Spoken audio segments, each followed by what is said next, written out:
आपने ZX टेना क्यों? चलो भाई साहब, ZX टेना इतनी फेमस बाइक क्यों है?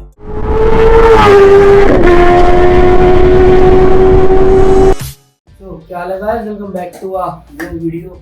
तो भाई आज का वीडियो थोड़ा अलग रहने वाला। आप कह रहे हो भाई ये सेटअप में आप कहाँ से ब्लॉग बना रहे हो, आप तो बाइक से ब्लॉग बनाते हो। तो भाई इसमें बाइक का भी ब्लॉग रहने वाला, तो मैं थोड़ा कुछ यूनिक करा जाए। तो भाई आज का हमारा टॉपिक है व्हाई ZX टेना। तो भाई ZX टेना ही क्यों ली आपने? तो भाई माय सेल्फ प्रथमेश वत्स, मैं हरियाणा जिले से बिलोंग करता हूँ। तो भाई मैं हूँ 21 साल का और मैं 2 सुपर बाइक ओन करता हूँ, ZX टेना और निंजा 650। दोनों की फोटो आपको यहाँ दिख रही होगी। तो भाई अब आते हैं मेन टॉपिक पे, क्या आपने ZX टेना क्यों ली? 650 के बारे में बताऊंगा। अभी टॉपिक लेते हैं व्हाई ZX टेना। तो ZX टेना लेने का सबसे पहला रीजन, हर बच्चे का सपना होता है कि उसके पास एक सुपर बाइक हो। सुपर बाइक की कौन सी? निंजा। बचपन से देखा है हम सबने, भाई Ninja Ninja Ninja Ninja Ninja. तो भाई आखिर ये निंजा है क्या? तो भाई हमको कावासाकी मिलते हैं बहुत सारे मॉडल, सारे हरे मॉडल है। सबको पता है कावासाकी का पेटेंट रंग है ग्रीन, वो भी लाइम ग्रीन, जो भाई आंखों में बिल्कुल ना अड़ता है ना, वो वाला लाइम ग्रीन भाई, चटक बिल्कुल बढ़िया वाला। तो भाई एक तो रीजन था वो, उसके रीजन से मैंने ली 650। अगर 650 कौन सी? ये वाली भाई निंजा 650 2022 मॉडल मेरा। उसके बाद भाई आपके भाई ने ली 2 साल बाद ZX टेना, लेकिन ये भी 2022 मॉडल, क्योंकि भाई ये आपके भाई ने दी थी प्री ओन्ड, और प्री ओन्ड भी टेना बहुत महंगी पड़ती है भाई, खर्चे तो बाद के सीन होते हैं। सो अब हम आते हैं मेजर पॉइंट्स पे, आपका टाइम वेस्ट नहीं करते हैं। तो सबसे पहला पॉइंट इस बाइक को लेने का, तो मैंने आपको बता दिया, ग्रीन रंग, चटक रंग, आंखों में टकता वाली होगी, आई कैची। इससे ज्यादा आई कैची कोई बाइक नहीं। लोग कहेंगे हायाबुसा, लेकिन भाई नहीं, मैं कहता हूँ हायाबुसा खड़ी कर दो, टायर खड़ी कर दो, दूर बाइकों में आपकी नजर इस पे जाएगी, ग्रीन बाइक पे। चाहे आप हायाबुसा 650 में खड़ी कर दो, आपकी फिर भी नजर भाई ग्रीन वाली बाइक पर ही जाएगी। आप और नॉर्मल जो रंग होते हैं बाइक के, सिल्वर, व्हाइट, ब्लैक, भाई इस पर आई कैच नहीं होती है। अगर हाँ कोई चटक रंग की नई वाली हायाबुसा है एनिवर्सरी एडिशन, तो भाई आपकी वहां पे भी नजर जा सकती है डेफिनेटली। तो भाई अब आते हैं दूसरे पॉइंट पे, जो इसकी रॉ पावर है ना, वो आपको किसी भी बाइक में नहीं मिलती है भाई, किसी भी बाइक में। सच बता रहा हूँ, जाकर जरा ये वीडियो देखो।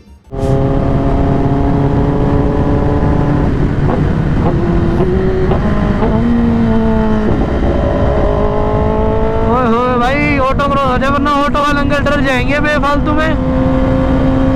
चलो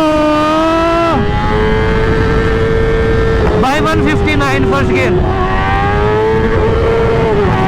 ओए होए भाई गियर टक गया थोड़ा। भाई क्या भाग रही है ये, भाई पागल हो चुकी है ये भाई। भाई साहब गाइस मैं कांप चुका हूँ, सही बता रहा हूँ। क्या पागलों की तरह गई है अभी ये, रोड मोड में है गाइस स्पोर्ट्स मोड नहीं लगाने वाला हूँ मैं, अब आराम से चलेंगे। आपको एक पुल दिखाना था, आपके लिए मैंने एक पुल मारा। भाई ग्लव्स नहीं है, ग्लव्स में भूल गया घर पे, और मैंने अपने नए ग्लव्स मंगा रखे हैं ऑस्ट्रेलिया से भाई, अल्पाइन स्टार के मंगाए यार। यहाँ पे ना यार बहुत कॉस्टली मिलते हैं, तो वहाँ पे मेरे को रीजनेबल प्राइस मिला है। और भाई ये देखो प्रॉपर गियर अप आपका, भाई हर चीज़ पैर रखी है। तो भाई इसको कोई ट्राई मत करना, ये आप लोगों को दिखाने के लिए करा कि भाई कितनी पावर होती है इस बाइक में। भाई मैं इतने साल से राइड कर रहा हूँ, मैं तक डर गया हूँ आज, सही बता रहा हूँ। जिस हिसाब से ऐसे हो रही थी ना, और भाई नॉर्मल टायर होती वो आगे से उठ जाती, क्योंकि अपनी बाइक में लगे हुए हैं कार्बन फाइबर के विंग लेट्स। तो भाई उसके चक्कर में ना लिफ्ट होने में भी दिक्कत देती है, होती नहीं इतनी आसानी से। फटाफट चलते हैं, आगे जाके आते हैं, इतने आप वीडियो एंजॉय करो। और देख ली वीडियो, लगी ना जबरदस्त? First second third gear challenge किया था मैंने, कितनी तेज गई है बाइक। प्रॉपर वीडियो बनाई थी, वैसे राइड पे गया था मैं, क्यों ना आपके लिए वीडियो बनाते हैं भाई। जाती और बाइक में, लेकिन जैसे इसकी ब्रूटलनेस है ना, ये पहली बात तो। और चौथा रीजन इसकी साउंड। आप कहोगे भाई इनलाइन 4 तो S-R भी है इस सेगमेंट में, हायाबुसा भी है, CBR भी है, वो क्यों नहीं, उनकी आवाज क्यों नहीं? नो डाउट गाइस उनकी आवाज बहुत अच्छी है, जबरदस्त आवाज है। लेकिन भाई जो 10R का जो रोर है ना, ये जो RPM डाउन होता है, खासकर ये एरो एग्जॉस्ट में होता है, मेरे में लगा हुआ एरो फुल सिस्टम टाइटेनियम, इसमें ज्यादा प्रॉब्लम है। लेकिन भाई ये प्रॉब्लम ना कई बार हमको लगती है बहुत अच्छी, जैसे डॉगी ना हफ्ता है हो ऐसे भाई ये ग्राउल करती है भाई, जबरदस्त लगती है, जो इसका नेचर है। एक तो भाई मेन चीज ये होगी, और सबसे मेन रीजन ZX 10R इतनी फेमस बाइक क्यों है? सबसे बड़ा रीजन है इतने पैसों में कुछ नहीं मिलता आपको। सही बता रहा हूँ, कितने ही आती है आज के टाइम में ZX 10R का प्राइस। ये मैं लगाता हूँ साइड में, ये मैं लगाता हूँ BMW का, ये मैं लगाता हूँ हायाबुसा का। ये बाइक है भाई 3 सेगमेंट की। डुकाटी थोड़ा अलग बेस है, हम बात कर रहे हैं अभी इनलाइन 4 में। डुकाटी और अलग कंपैरिजन में आती है, नो डाउट इसी के साथ की बाइक है, लेकिन उनका भाई जो डिफरेंस है ना वो थोड़ा अलग हो जाएगा। तो अब हम आते हैं इसको मेन कंपैरिजन लोग किसे करते हैं, हायाबुसा और S10R। S10R की दोनों बाइक आवाज बहुत अच्छी है, बाइक बहुत अच्छी है, हमारे पास भी है, रोहतास भी है, आप सब जानते होंगे, उनके पास S10R भी है। भाई बहुत तगड़ी बाइक लगती है, मतलब जबरदस्त। और ये भाई साहब अगर आपको जाते आते दिख रहे हो हमारे डीप वहां से, तो भाई कोई बात नहीं, घर का बच्चा ऐसे ही घूमता है घर में, इसको हम रोक नहीं सकते गाइस। तो भाई उसके बाद हम आते हैं इसकी आवाज पे। जिसकी आवाज है सुनोगे ना कभी तो खुद ही बोलोगे भाई सच में इसकी आवाज है, डिफरेंट है भाई, नो डाउट डिफरेंट है। BMW की इसकी और हायाबुसा की आवाज डिफरेंशिएट है। हायाबुसा तो है चलो देसी आवाज है क्योंकि वो 1300 सीसी आती है। मेन दो यही बाइक है, S10R और 10R जो 1000 सीसी में आती है इनलाइन 4 लीडर क्लास बाइक में। CBR भी कहेंगे लोग, CBR आती है यार, CBR नहीं कितनी आप ये देख लो, CBR आती है बहुत महंगी। तो भाई BMW क्यों नहीं ली, बहुत लोग ये पूछते हैं। भाई BMW ले सकता था, लेकिन भाई पर्सनल प्रेफरेंस है भाई, काट देना कैसे बोल रहा हूँ मैं। अब आप लोग कहोगे मेरे को कि आपने BMW S10R क्यों नहीं ली, आपने 10R ही क्यों ली। सो भाई ये सबकी पर्सनल चॉइस होती है, कोई कुछ लेना चाहता है तो कोई कुछ लेना चाहता है। तो भाई मेरा एक बचपन में सपना था कि यार एक मैं 10R ऑन करूँ। लीडर क्लास का सपना नहीं था, बस एक कीड़ा था कि भाई ZX 10R कि 10R ही लेनी है। तो उसके लिए अब मैंने 10R ली। तो मैं किसी बाइक का कंपेयर नहीं कर रहा, बस सारी बाइकें अपनी जगह अच्छी हैं। भाई BMW S10R 4-5 लाख रुपए से महंगी है, तो भाई वो फीचर भी देती है।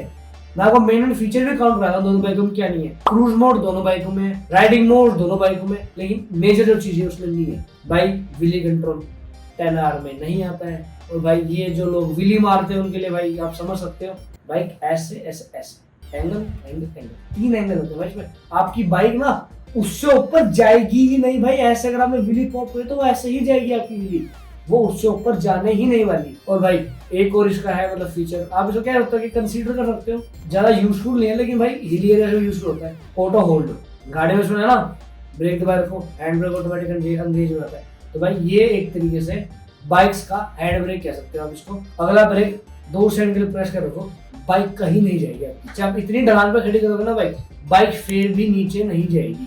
सो भाई एक ये फीचर हो गया, और एक दो भाई और फीचर इलेक्ट्रॉनिक्स ऑब्वियस सी बात है बाइक में बहुत ज्यादा है, लेकिन भाई इसके प्रोज भी और कॉन्स भी हैं। अगर आप इंडिया जैसी कंट्री में रह रहे हो तो मैं आपको प्रेफर करूंगा आपकी बाइक में इलेक्ट्रॉनिक्स हो, बेसिक से traction mode, ABS, 2-3 riding mode और हो, उससे अलग आपको जरूरत है नहीं। क्यों नहीं है जरूरत? BMW S10R अगर आपका सेफ मोड लग जाता है बाइक का तो आपकी बाइक 60 की स्पीड से ऊपर नहीं जाएगी, आप फंस जाओगे रोड पे। ऐसा ही 10R वगैरह में ये सब चीज नहीं होती है। ये जापानीज इंजन है, रिलायबल नो डाउट, दोनों रिलायबल है अपनी जगह, लेकिन मैं कह रहा हूँ आप अब्यूज कर सकते हो, वो भाई जापानीज है, वो जर्मन नहीं है। तो भाई एक ये भी रीजन था। ये थोड़ी बहुत पॉकेट फ्रेंडली पड़ती है, ज्यादा नहीं।